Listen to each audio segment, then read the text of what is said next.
Business studies. सबसे पहले तो ये आपके सामने सिलेबस है। एक बार बहुत जल्दी से मैं ये सिलेबस आपके साथ डिस्कस कर ले रहा हूं। अब जितने लोगों ने कॉमर्स स्ट्रीम से पढ़ाई की है, मतलब जिनका भी क्लास 11 12 में पहले से कॉमर्स साइड था, अब जो लोग सीबीएसई बोर्ड के रहे होंगे उनके में तो ये सब्जेक्ट ही होता था by the name business studies, और जिन्होंने आईएससी बोर्ड से पढ़ाई की है उनके में सब्जेक्ट होता था कॉमर्स। कॉमर्स हम लोग कहते हैं, लेकिन एक्चुअली में उसका मतलब होता बिजनेस स्टडीज ही है। तो जब आप सिलेबस देखेंगे ना, तो जितना भी आपने सिलेबस क्लास 12 में, चाहे आईएससी बोर्ड में रह के आपने कॉमर्स में पढ़ा हो या सीबीएसई बोर्ड में रह करके आपने बिजनेस स्टडीज में पढ़ा हो, लगभग 75 to 80% सिलेबस आपका सेम टू सेम आपको वही मिलेगा। हां, 10 15 या 20% सिलेबस थोड़ा इधर उधर हो सकता है, जो आपने या तो पढ़ा ही ना हो या फिर पढ़ा हो, कुछ टॉपिक्स रहे हो कुछ टॉपिक्स ना रहे हो, ऐसा भी आपके सामने हो सकता है। तो एक बार जल्दी से देख लीजिए आप लोग का सिलेबस क्या था। जैसे कि सबसे पहला टॉपिक आपका nature and significance of management. तो चाहे आप आईएससी बोर्ड से रहे हो या सीबीएसई बोर्ड से, तो ये nature and significance of management आप सबने पढ़ा होगा। ऐसा हो ही नहीं सकता कि आपने ना पढ़ा हो। ठीक है, ये दोनों के सिलेबस में था और बड़े ही बेसिक लेवल के टॉपिक्स हैं, ऐसा कुछ भी नहीं है कि बहुत ज्यादा कॉम्प्लिकेटेड हो कुछ। दूसरा टॉपिक ये भी आप सबने पढ़ा होगा, प्रिंसिपल्स ऑफ मैनेजमेंट। ये भी दोनों के सिलेबस में था, आईएससी में भी था सीबीएसई में भी था, तो दोनों में आपने इसको डेफिनेटली पढ़ा ही होगा। अगेन कोई बहुत ज्यादा कॉम्प्लिकेटेड टॉपिक नहीं है, आसान टॉपिक है। तीसरा, ये वाला पार्ट भी कुछ कुछ पार्ट्स में आईएससी में भी था और सीबीएसई में भी था, दैट इज बिजनेस एनवायरनमेंट। कोई बहुत बड़ा टॉपिक नहीं है, छोटा सा टॉपिक है, कोई बहुत ज्यादा लंबा चौड़ा टॉपिक नहीं है कि बहुत ज्यादा इसमें पढ़ाई करनी पड़े। आपके सामने देख सकते हैं 2 लाइन में ही इसका सिलेबस इस चैप्टर का कंप्लीटेड है। फिर प्लानिंग, जो कि मैनेजमेंट का ही पार्ट है। अलग अलग जो फंक्शंस होते हैं, planning, organising, directing, staffing, controlling, ये सब जो अलग अलग आपके चैप्टर्स होते हैं, ये सभी आप लोगों ने पढ़े हैं, चाहे आप आईएससी बैकग्राउंड के हो या फिर आप सीबीएसई बैकग्राउंड के हो, दोनों ने पढ़े हैं। तो प्लानिंग भी डेफिनेटली आपने पढ़ा ही होगा। फिर आइए ऑर्गेनाइजिंग, ये भी दोनों के ही सिलेबस में था, आपने डेफिनेटली पढ़ा होगा। फिर आते हैं स्टाफिंग, ये भी दोनों के सिलेबस में था, कुछ भी बताने लायक बात नहीं है, ये भी आपने पढ़ा ही होगा। इसके बाद डायरेक्टिंग, जैसा कि मैंने बताया, ये सारे के सारे पॉइंट्स आपके फंक्शंस ऑफ मैनेजमेंट का ही पार्ट हैं। तो ये स्टाफिंग हो या डायरेक्टिंग हो, ये भी आपने पढ़ा है। हम लोग का काम सिर्फ इसको ब्रश अप करने भर का रहेगा। इसके बाद controlling, again it's a part of management. हां, अब ये आता है आपका बिजनेस फाइनेंस। अब ये कहीं कहीं पर फाइनेंशियल प्लान के नाम से आपने पढ़ा होगा, या आपने फाइनेंशियल प्लानिंग के नाम से, कैपिटल स्ट्रक्चर के नाम पे, अलग अलग नामों से आपने क्लास 11th या 12th में आपने इसको पढ़ा होगा। ठीक है, यहां पे इसका नाम दिया है बिजनेस फाइनेंस। सीबीएसई में 2 चैप्टर्स होते हैं, एक फाइनेंशियल मैनेजमेंट और एक फाइनेंशियल मार्केट के नाम से।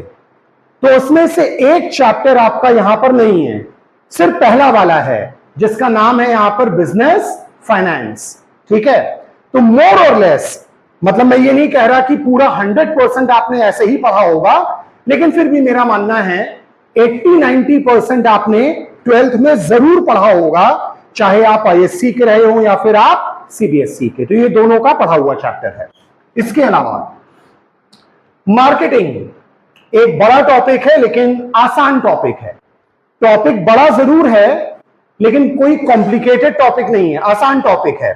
थोड़ा सा भी आप ध्यान से पढ़ेंगे तुरंत आप समझ जाएंगे ये टॉपिक क्या है। तो उसमें कोई बहुत ज्यादा दिमाग लगाने वाला काम नहीं है। ठीक है, और ये भी आपके दोनों के सिलेबस में था, आईएससी में भी और सीबीएसई में भी। फिर आते हैं कंज्यूमर प्रोटेक्शन, ये भी आप दोनों ने ही पढ़ा होगा, कंज्यूमर प्रोटेक्शन, ठीक है। तो ये दोनों के सिलेबस में था, ये भी आपने डेफिनेटली, मेरा मानना है कि पढ़ा ही होगा। हां, ये एक लौता टॉपिक मुझे लगता है एंटरप्रेन्योरल डेवलपमेंट या एंटरप्रेन्योरशिप डेवलपमेंट। ये मेरा ऐसा मानना है कि कुछ पार्ट्स में शायद एंटरप्रेन्योरशिप, स्टार्टअप, इस तरह की कुछ कुछ हेड्स आपने हो सकता है आईएससी में या सीबीएसई में कहीं ना कहीं पढ़ा हो, लेकिन एक चैप्टर के तौर पे आपने इसको शायद नहीं पढ़ा है। लेकिन मैं आपको बता दूं, कोई बहुत कॉम्प्लिकेटेड टॉपिक नहीं है, तो इसके लिए परेशान मत होइएगा। ये मत सोचिएगा कि सर ये तो एकदम ही नया टॉपिक है, कैसे करेंगे, क्या करेंगे। आसान टॉपिक है, मैं आपको शुरुआती में बता रहा हूं, एकदम आसान टॉपिक है। मतलब हार्डली 20 मिनट भी अगर मैं इसके बारे में आपको समझा दूंगा तो आप पूरा का पूरा चैप्टर ही समझ जाएंगे कि ये चैप्टर किस बारे में है। तो इसमें बहुत ज्यादा दिमाग लगाने की जरूरत नहीं है, परेशान होने की जरूरत नहीं है कि सर हमने तो पढ़ाई नहीं 12th में, अब क्या करेंगे। तो ऐसा कुछ भी नहीं है, आप आराम से पढ़ लोगे, कोई कॉम्प्लिकेशन वाली बात नहीं है। चलिए, तो अब सही मायने में हम लोग पढ़ाई शुरू करते हैं, और बीच बीच से नहीं करेंगे क्योंकि उससे कंफ्यूजन क्रिएट होगा, क्योंकि हम लोग को शीट भी एक एक करके ही डिस्कस करनी है। बीच बीच में से करेंगे तो फिर वो कंफ्यूजन आपके लिए भी होगा, मेरे लिए भी होगा, सबके लिए होगा। तो right from the very beginning with the first topic itself, unit number 1, nature and significance of management. ठीक है, ये जो नोट्स हैं ये आप लोगों को, जैसा कि मैंने बताया, या तो कल तक, नहीं तो 100% श्योरिटी के साथ आपको बता रहा हूं, वैसे तो कल तक ही शायद मिल जाएगा, नहीं तो डे आफ्टर टुमारो तो गारंटीड है कि आपको ये मिल ही जाएगा। ठीक है, और जैसा कि मैंने बताया, जो ये नोट्स हैं, ये नोट्स एमसीक्यू क्वेश्चंस को दिमाग में रख के ही बनाए गए हैं। ऐसे नोट्स नहीं है कि आपको बहुत ज्यादा डिटेलिंग में जाकर के पढ़ना पड़े। एमसीक्यू के लिए आपको पर्टिकुलर वर्ड्स पे फोकस करना होता है, आपको की वर्ड्स मालूम होने चाहिए बस, या किसी भी चीज की जो की मीनिंग है बस वो आपको मालूम होनी चाहिए। तो ये नोट्स भी उसी तरीके से डिजाइन किए गए हैं कि आपके की वर्ड्स, की वोकैब्स आपके दिमाग में रहें, और उसी के बेसिस पे जो क्वेश्चंस आए तो आप उनको सॉल्व कर पाए। ठीक है बेटा, बस एक रिक्वेस्ट होगी, फोन आप लोग प्लीज अपने अपने पॉकेट में या बैग में रख लीजिए। ठीक है, क्योंकि फोन अगर आप सामने रख करके बैठते हैं ना तो कहीं ना कहीं कंसंट्रेशन आपका भी ब्रेक होता है, क्योंकि कोई नोटिफिकेशन आ रहा है, कुछ आ रहा है, तो कहीं ना कहीं निगाहें बार बार उस पर जाएंगी, तो कहीं ना कहीं आपका भी फोकस गड़बड़ाएगा और मेरा भी फोकस एज अ टीचर पढ़ाते समय भी गड़बड़ाएगा। ठीक है, तो पॉकेट में रखिए, कोई दिक्कत नहीं है, बाद में आप बात कर लीजिएगा जिसका भी फोन आएगा। चलिए, तो let's begin now, let's see. तो सबसे पहले मैनेजमेंट कॉन्सेप्ट, ऑब्जेक्टिव और इंपॉर्टेंस से रिलेटेड जो मेन बातें हैं देख लेते हैं। कॉन्सेप्ट, मैनेजमेंट आप सभी लोग जानते हैं, तो कुछ बहुत ज्यादा मैं नहीं बताने वाला। Management is taken from the word management, यानी मैनेजिंग मेन, मैनेजिंग मेन, यानी it is the art of getting the work done with the help of others. कैसे हम अपना सारा काम दूसरों की मदद से करवा लें, this art in itself is known as management. तो देख लेते हैं क्या लिखा है। Management is the process of planning, organising, staffing, directing and controlling human, financial, physical and informational resources. 2 line में ही बहुत कुछ बता दिया गया है आपके समझने लायक। ठीक है, और मैं हाईलाइट भी करता जा रहा हूं क्या क्या इंपॉर्टेंट है इसमें। ठीक है, एक बार जल्दी से समझ लेते हैं क्या बताया गया। मैनेजमेंट एक प्रोसेस है जिसमें हम लोग कई सारे काम करते हैं। क्या क्या करते हैं? प्लानिंग करते हैं। और प्लानिंग का मतलब क्या होता है? Deciding in advance regarding what to do, when to do, how to do, for whom to do, how much to do the activities. ठीक है, पहले से डिसाइड कर लेना क्या करना है, कब करना है, क्यों करना है, किसके लिए करना है, कितना करना है, that is planning. Organising, organising यानी चीजों को अरेंज करना, अलग अलग चीजों को एकजुट करना जिससे चीजें असेंबल्ड हो जाएं और हम काम को सही तरीके से एग्जीक्यूट कर सकें, that is organising. Staffing, selecting the right man for the right job at the right time, having the best man at the best place to work is the process of staffing. इससे related main बात यह है। Directing, directing कई सारी चीजों को मिला के बनती है। डायरेक्टिंग में आप सुपरविजन भी करते हैं, मोटिवेशन भी करते हैं, कम्युनिकेशन भी करते हैं और एज अ लीडर भी बिहेव करते हैं। डायरेक्टिंग का मतलब होता है पुटिंग प्लानिंग इनटू एक्शन। जो प्लानिंग आपने की उसको इंप्लीमेंट करना, उसको एक्शन में लाना is the work of directing. ये बात भी आप जानते हैं। और कंट्रोलिंग का मतलब क्या होता है? Comparing actual work performed with the standard set for the work to be performed. हमने स्टैंडर्ड क्या सेट किया काम करने का और एक्चुअली में काम कैसा हुआ, दोनों को आपस में कंपेयर करने को हम कहते हैं दैट इज कंट्रोलिंग। और उसका जो डिविएशन आ रहा है, उस डिविएशन का रीजन क्या है वो पता लगाना और उसे सॉल्व करना is the work of controlling. Clear? ये सब कुछ हम लोग करते हैं मैनेजमेंट में अलग अलग रिसोर्सेज से रिलेटेड। और वो रिसोर्सेज कौन कौन से होते हैं? Either it can be human resources, आसान भाषा में कहें तो हमारे वर्कर्स, हमारे एम्प्लॉइज, हम उनको मैनेज करते हैं। फाइनेंस, यानी जो पैसा बिजनेस में लगाया गया है, फाइनेंस लगाया गया है, उसको मैनेज करते हैं। फिजिकल रिसोर्सेज, फिजिकल यानी जो भी फर्नीचर हो गया, मशीन हो गया, टूल्स हो गए, इक्विपमेंट्स हो गया, जो भी हो गया उसको हम मैनेज करते हैं। और इंफॉर्मेशनल, आज के जमाने में most important thing is what?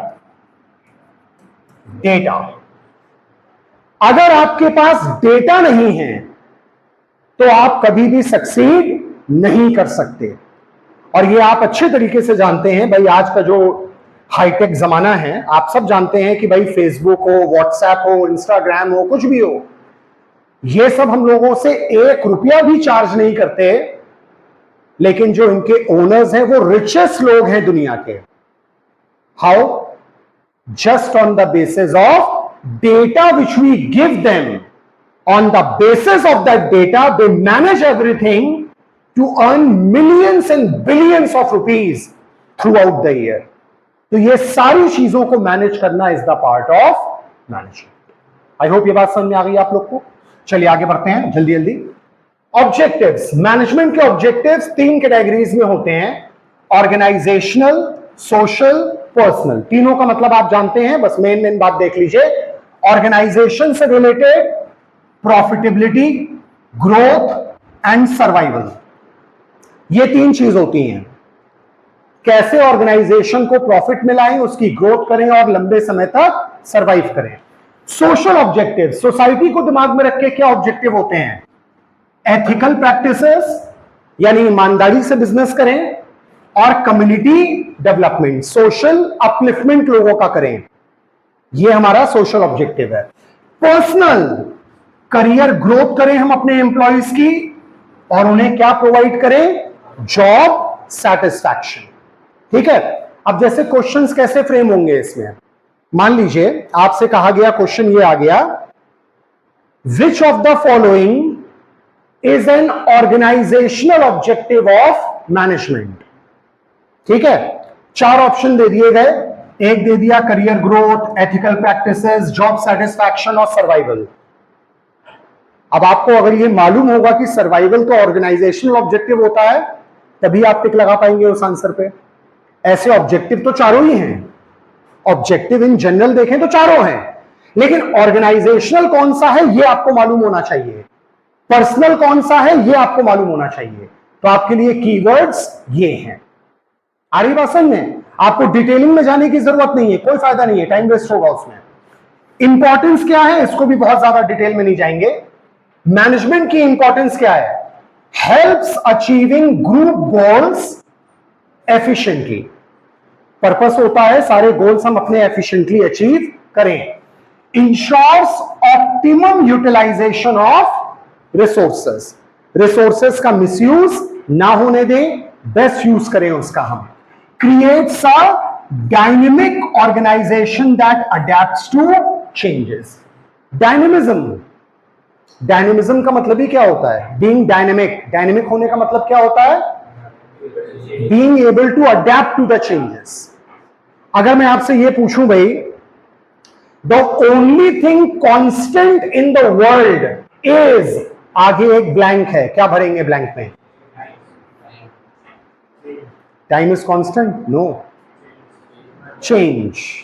The only thing constant in the world is change. सिर्फ एक चीज है जो कांस्टेंट है, यानी कॉन्स्टेंटली होती है, और वो है बदलाव। तो बिजनेस के अंदर भी डायनेमिज्म होना चाहिए, तभी तो बदलावों के हिसाब से आप काम कर पाएंगे। Promotes team work and reduces wastage. Management अच्छा होगा तो ये दोनों काम भी आप कर पाएंगे। इंप्रूव्स प्रोडक्टिविटी एंड प्रॉफिटेबिलिटी, ये दोनों इंटरलिंक्ड हैं। प्रोडक्टिविटी बढ़ेगी तो प्रॉफिटेबिलिटी भी बढ़ेगी। कैसे? प्रोडक्टिविटी बढ़ी तो गुड्स एंड सर्विसेज की वैरायटी बढ़ेगी, इससे डिमांड क्रिएशन होगा, इससे सेल्स बढ़ेगी, और सेल्स अगर बढ़ेगी तो प्रॉफिट तो ऑटोमेटिकली बढ़ ही जाएगा। इंटरकनेक्टेड है। आगे बढ़ते हैं। फिर आइए नेचर ऑफ मैनेजमेंट, आसान भाषा में कहें तो कैरेक्टरिस्टिक्स ऑफ मैनेजमेंट। ठीक है, नेचर, कैरेक्टरिस्टिक्स, पिक्यूलैरिटीज एक ही चीज होती है, नाम अलग अलग है लेकिन मतलब एक ही होता है। क्या है नेचर? पहला, मैनेजमेंट एज अ साइंस, ये सब आपने पढ़ा हुआ है तो बहुत डिटेल में नहीं जाएंगे। साइंस क्यों कहते हैं, बस इस बात पे आते हैं। क्यों कहते हैं? Because it is a systematic body of knowledge based on principles, experiments and observation. सभी ये बात समझ रहे हैं, बताने की जरूरत नहीं है मुझको। आगे बढ़ते हैं। Principles are universally applicable. Universally applicable, ऐसा नहीं है कि इसको साइंस इसलिए मानते हैं क्योंकि एक बिजनेस में है दूसरे बिजनेस में नहीं अप्लाई होगा, सब जगह अप्लाई होगा। यूनिवर्सली एक्सेप्टेबल, ठीक है, it is pervasive in nature but requires adaptation to specific situation. तो डायनेमिक भी होता है तो अडेप्टेबिलिटी तो होनी ही चाहिए।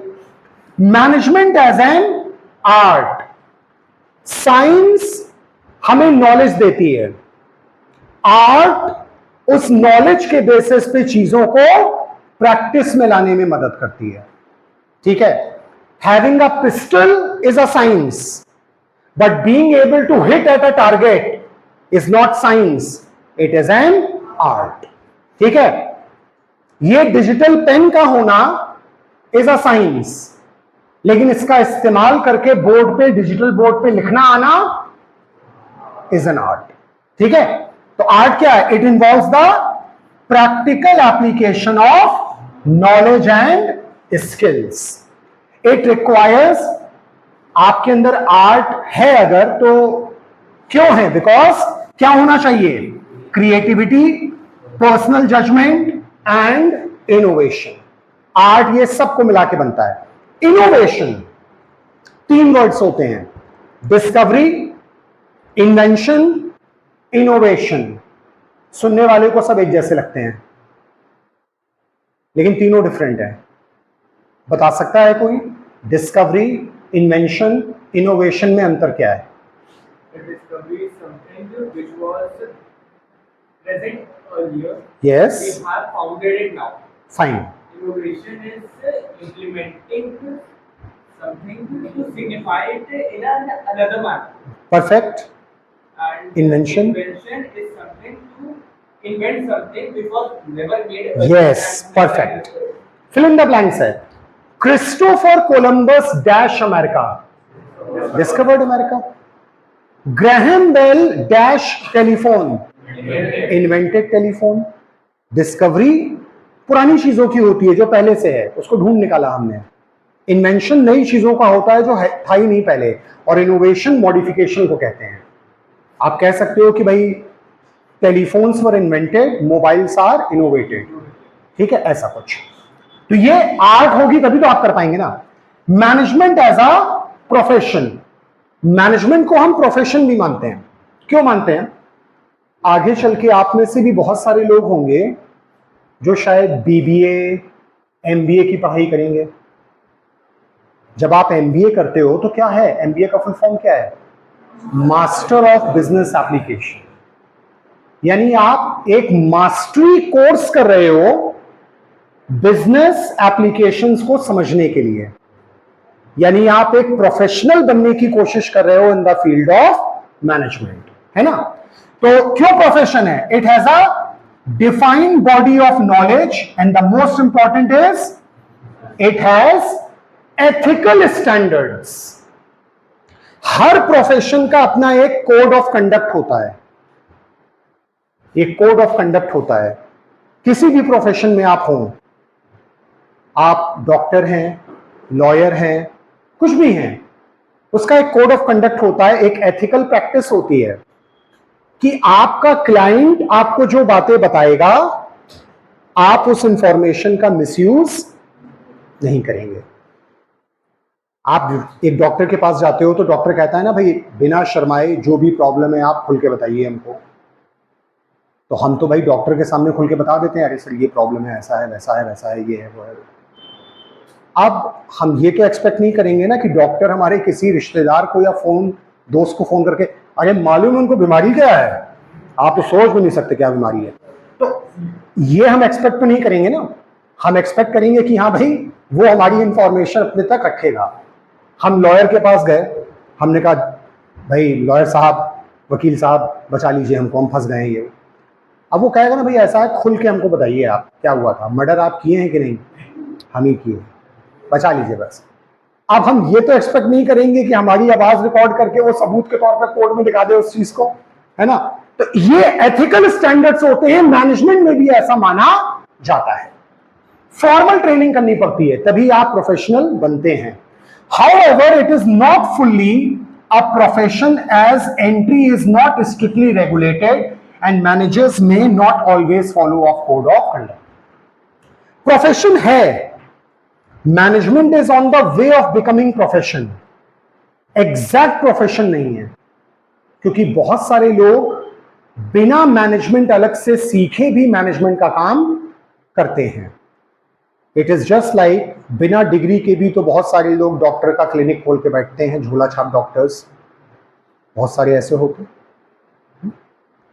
मेरे साथ एक बार ऐसा हो चुका है पर्सनली, एक फोड़ा आ गया था बहुत बड़ा यहाँ नीचे गले में। तो जिन डॉक्टर के पास मैं जाता था, मतलब बहुत पहले की बात है, लगभग 20-22 साल पहले, तो जब मैं गया वहां पे तो उसने देखा कोई और बैठा था वहां पे। तो हम लोग जो सर डॉक्टर कहे नहीं आज वो नहीं, उनकी जगह हम बैठे हैं। अरे भाई साहब मुझे तो मालूम भी नहीं था कि वो डॉक्टर है ही नहीं। और उसने वहीं बैठे बैठे पूरा चाकू से काट के पता नहीं क्या कर डाला उसने यहाँ पे पूरा। और बाद में 1 हफ्ते बाद जब मैं गया डॉक्टर के पास तो पता चला कि वो कंपाउंडर भी नहीं था, वो तो डॉक्टर साहब को खाली देखता था, देख देख करके सीख रहा था। तो many people are like that also, so called झोला छाप डॉक्टर्स, जिनको हम लोग कहते हैं फेक डॉक्टर्स एंड ऑल। तो उस तरह के लोग भी हो सकते हैं। एनीवेज आगे बढ़ते हैं। लेवल्स ऑफ मैनेजमेंट, इसके बारे में भी आप जानते हैं 3 लेवल्स होते हैं, टॉप, मिडिल, लोअर। इसमें बहुत ज्यादा डिटेलिंग में जाने के बजाय मेन आपको यह समझना है, क्योंकि इसमें कंफ्यूजन बहुत होता है कि कौन सा लेवल का काम क्या है। अब जैसे कई बार होता है कि भाई maintaining coordination among the workers, ये किसका लेवल का काम है? टॉप का है, मिडिल का है, लोअर का है? इसमें ना सारे ऑप्शन सही लगते हैं, तो ये जान लेना बहुत जरूरी है कि किसका एग्जैक्टली क्या काम होता है। एक बार देख लेते हैं। टॉप लेवल मैनेजमेंट, इसमें कौन आते हैं? CEOs, MDs, board of directors, एकदम हाई ऑफिशियल लोग इसमें आते हैं, ये तो आप जानते ही हैं। इनका काम क्या है? Responsible for setting goals, framing policies and making strategic decision. Long term planning वगैरह का जो भी काम होता है, लॉन्ग टर्म प्लानिंग यानी स्ट्रैटेजिक डिसीजन का मतलब ही है लॉन्ग टर्म प्लानिंग, ये सारे काम टॉप लेवल करता है।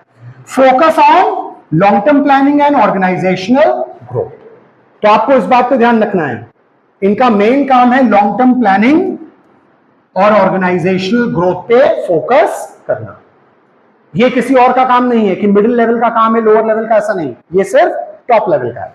मिडिल लेवल, इसमें कौन आते हैं? Department heads and branch managers.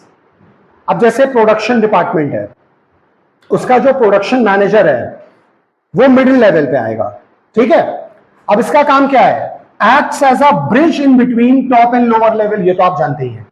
Main ये है इंप्लीमेंट्स प्लान, फॉर्मुलेटिंग प्लान। क्या बोला मैंने?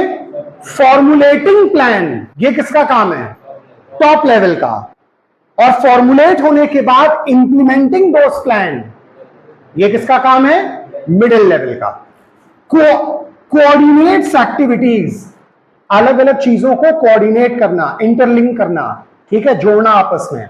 एंड ओवरसीज डिपार्टमेंट, हम प्रोडक्शन मैनेजर हैं तो प्रोडक्शन डिपार्टमेंट को ओवरसी यानी उसको पूरा देखने की जिम्मेदारी हमारी होगी, ठीक है, ये इनका काम होता है। फिर आइए सुपरवाइजरी लेवल या लोअर लेवल सो कॉल जो आप कहते हैं, या इसी को फर्स्ट लेवल मैनेजमेंट भी कहा जाता है। कई बार ये क्वेश्चन आता है, who are treated as first line managers? अमूमन लोग इसमें आंसर लिख देते हैं top management level. No, first line managers are lower level managers, ठीक है। फर्स्ट लाइन क्यों? टॉप यानी CEO, board of director, middle पे आ गया production manager, sales manager, marketing manager, finance manager, ये सब। फिर आता है सुपरवाइजरी लेवल, और सुपरवाइजरी लेवल के नीचे आते हैं वर्कर्स। तो वर्कर्स डायरेक्टली किससे डील करते हैं? सुपरवाइजर्स से। तो ये उनके लिए फर्स्ट लाइन मैनेजर्स हैं, ठीक है, इस बात को ध्यान रखिएगा। Include supervisor, foreman and team leaders, ये सब आप जानते हैं। काम क्या है? Directly overseas the execution of task by workers. Workers से डायरेक्टली डील करने का काम ना टॉप करता है ना मिडिल, लोअर करता है, supervisory level. Focus on day to day operations and employee performance. Management functions, यही सारे फंक्शंस आगे चल के अलग अलग चैप्टर्स भी हैं जो कि आप जानते हैं। जल्दी से एक एक बार देख लेते हैं क्या क्या है। पहला है प्लानिंग। प्लानिंग का काम क्या है? Setting objectives and determining the best course of action, ये दोनों बातें आप जानते हैं। Involves forecasting, decision making and policy formation. इसके ऊपर भी क्वेश्चन आ सकता है। Policy formation is the work of which management function? अब लिखा है ऑर्गेनाइजिंग, डायरेक्टिंग, स्टाफिंग, प्लानिंग, तो आपको मालूम होना चाहिए कि आंसर जाएगा प्लानिंग, ठीक है। फिर आइए ऑर्गेनाइजिंग, इसका काम क्या है? Structuring resources and activities to achieve goals. Structuring मतलब अरेंजिंग, अलग अलग चीजों को हम एकजुट करने का काम करते हैं। Includes defining roles, delegating authority and establishing relationship. किससे क्या काम कराना है ये बांटना is also the work of organising. भाई ऑर्गेनाइजिंग क्या है? जैसे घर में कोई छोटा मोटा फंक्शन होता है, बहुत सारे गेस्ट आने वाले हैं, तो घर में बहुत सारे काम होते हैं, हम लोग आपस में बांट लेते हैं ना। घर का जो कोई बड़ा होता है तो वो बांट देता है ना काम को, कि बेटा ऐसा है, तुम ये काम करना, तुम ये करना, तुम ये करना, तुम ये करना। तो यानी हमने काम को ऑर्गेनाइज कर दिया, यही इसका मतलब है। स्टाफिंग, स्टाफिंग में कई चीजें आती हैं। Recruiting, selecting, training and developing employees.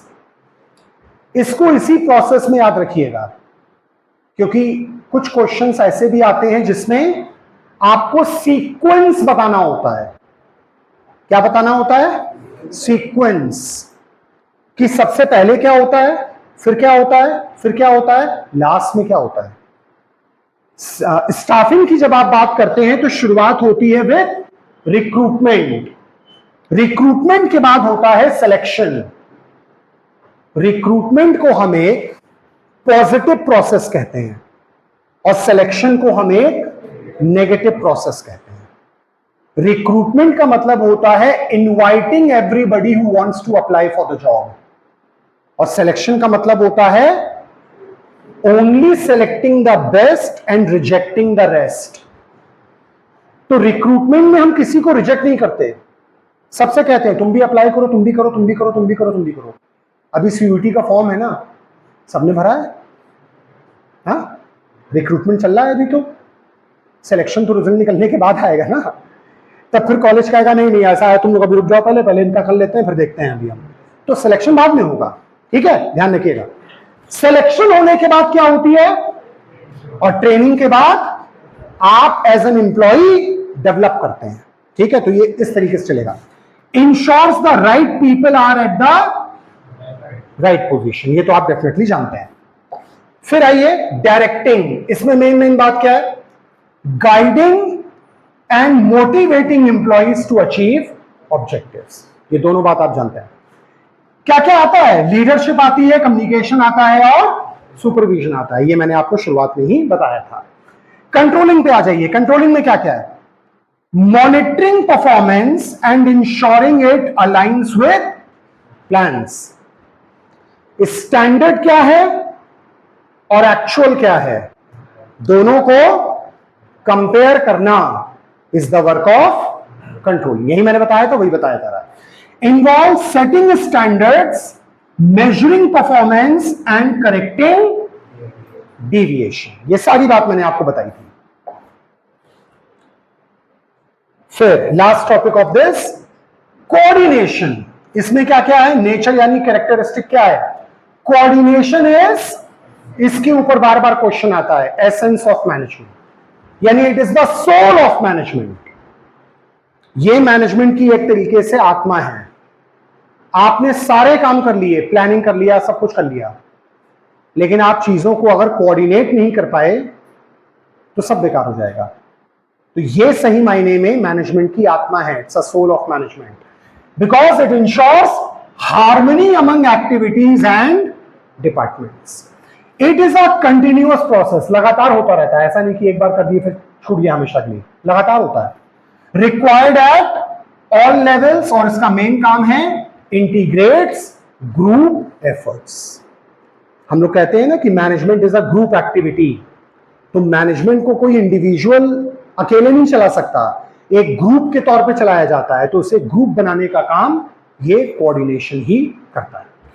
Importance क्या है, ensures unity of action and avoids conflict, सबको एकजुट करने का काम और एक डायरेक्शन में काम करने का काम ये कराता है।